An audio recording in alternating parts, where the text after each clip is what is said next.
With 2016 coming to an end, we have seen several phones hit the market, vying with one another to be crowned the best in the smartphone world. Now, all the phones in this list are about the same in terms of specs or quality, but each of them has their own uniqueness. So which phone takes the crown for the best smartphone in 2016?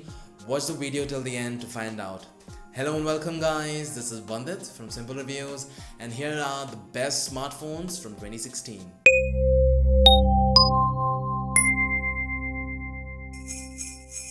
At number 7, we have the Samsung Galaxy S7. Well, this one had to be there in the list, but unlike his big brother, the S7 is at number 7 because it's a pretty standard phone. There are many phones in the market with similar specs. Though it runs all the latest specs, the phone itself doesn't stand out. Plus, the 5.1-inch display could be a little smaller for those used to larger screens. The S7 is still among the best phones which came out this year and would still be a good buy. The camera on the S7 is among the best smartphone cameras out there, if not the best. It has a 12 megapixel primary camera and a 5 megapixel secondary camera, both capturing great pictures. Plus, the S7 is also IP68 water and dust resistant, so you need not worry about getting the phone wet. The S7 also has a 3000 mAh battery, which is pretty decent to say the least. I'm not too fond of the look of the S7, it's quite plain. Honestly, I haven't seen many changes in the S series since the Galaxy S4 or any Samsung phone for that matter. All of them have a similar standard Samsung look, maybe besides the S6 Edge or the S7 Edge. At number 6, we have the OnePlus 3. Being the least priced smartphone in this list, the OnePlus 3 packs quite a punch.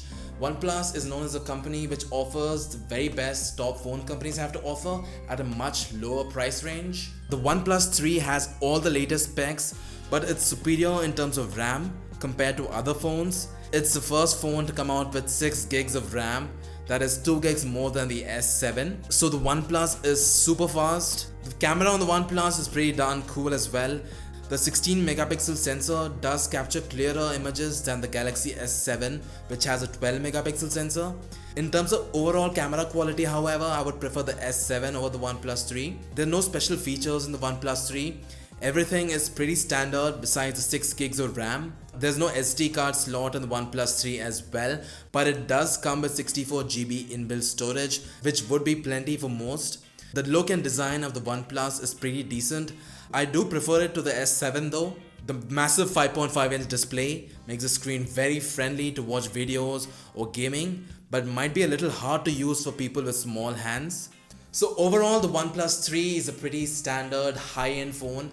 OnePlus is not really known to take risks, so it doesn't really have any special out-of-the-box features, but it's got all the latest specs to rival the market leaders at a much lower price range. At number 5, we have the LG G5. The G5 is the first phone to come out with a back dual camera setup. The 16 megapixel sensor on its own clicks really good and clear pictures.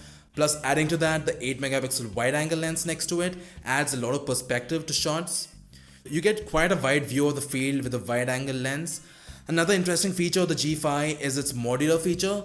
The G5 is also the first phone to adopt a modular design, compatible with various modules to enhance the smartphone experience, though it wasn't too successful at doing so, as changing modules can become a bit of a hassle, but nonetheless it's still cool. The G5 is quite similar to the S7 and the OnePlus and packs all the latest specs. The battery life is pretty decent, it runs the entire day on normal usage.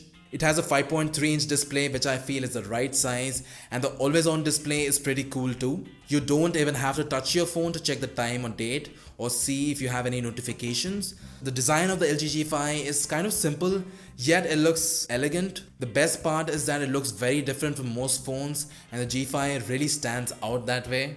At number 4, we have another phone from LG, this time the LG V20. The LG V20 is the first phone to come out with Android Nougat right out of the box, and it still is one of the few phones that run Android 7. Others include the Pixel series and the Nexus series. The Android Nougat update is still yet to come for other phones like the S7, G5 or the OnePlus 3. It should come really soon though, probably by the end of the year.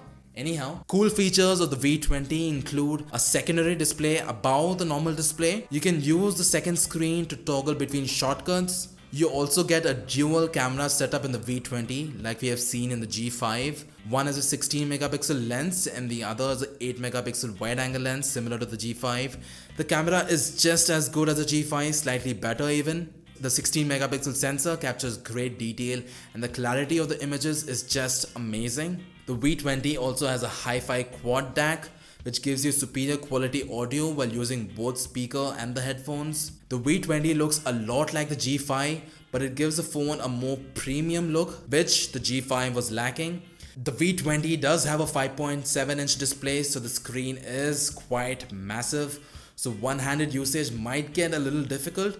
Also reaching up to the secondary screen is a little tough too, but the large screen does make watching videos and gaming an overall good experience. And number 3, we have the OnePlus 3T. By now you must have heard that 6 months after the release of the OnePlus 3, OnePlus released an improved and better version of the OnePlus 3, calling it the OnePlus 3T. The OnePlus 3 itself was so impressive. Then OnePlus goes ahead and comes out with the OnePlus 3T. In a lot of ways, the 3T is quite identical to the 3, but there are some significant improvements. One thing being, the chipset in the 3T has been upgraded to the latest Snapdragon 821 from the Snapdragon 820 in the OnePlus 3. That means the already fast phone is even faster. They have also upped the internal storage from 64GB to 128GB. So now you have an option to get a phone with a lot more space. The front camera has also been upgraded from an 8 megapixel sensor to a 16 megapixel sensor. So in the 3T, both the front and the back camera have a 16 megapixel sensor each. So you can just imagine what the quality of pictures with the front camera would be like. There's also a bigger battery on the 3T with a 3400 mAh battery in contrast to the 3000 mAh battery on the 3, making the 3T one of the best releases of the year. And number 2, we have the Galaxy S7's bigger brother, the Galaxy S7 Edge. In terms of specs, both the S7 and the S7 Edge are pretty similar, but I feel the S7 Edge is on a whole other level. Firstly, the most prominent difference, of course, are the edges. The S7 Edge has a screen curved into the side, which gives you an additional functionality. Not only do the edges look absolutely gorgeous, they also are incredibly helpful. You get various panels displayed on the edge, which helps you reach out to things faster. You get access to various apps, contacts, you can check out the weather, you also get news, sports scores, and a lot more on the edge panel. So the overall experience of having the edge panel is really awesome. The screen size of the S7 Edge is much bigger than the S7 with a 5.5 inch screen as compared to the 5.1 inch screen on the S7. Believe it or not, the phone on the whole is actually thinner than the S7, and along with the cool edges makes it one of the best looking smartphones out there. The battery life of the S7 is also bigger and better. It comes with a 3600 mAh battery which easily runs an entire day. The specs and hardware on the Edge are same as the S7. It has all the latest hardware.